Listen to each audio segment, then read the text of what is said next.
Good morning, church family. On the Sunday morning, we record our church services on Thursday evenings, and it just seems like so much has happened since we recorded. So I thought I'd just do a very brief video for you before we begin our worship time together. It just seems like there's so much heartbreak and tragedy and so many tears everywhere.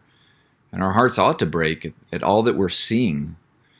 But we can't stop there. We ought to be people who lament, and we ought to weep over the pain and suffering that we see others experience. We ought to be people that pray to God for Him to do something to fix this mess that we're in. We ought to be people who fix our eyes and our hope squarely upon Jesus. We ought to be people who seek God and speak gospel truth about reconciliation that's offered between God and man, that translates as well into person-to-person reconciliation. We ought to be people who engage in justice, because that is an attribute of God. That is who He is and what He cares about. And so that's what's hard about this morning. It's good and right for us to worship God, to rejoice in the grace that we have received, while at the same time being so burdened by all that's happening.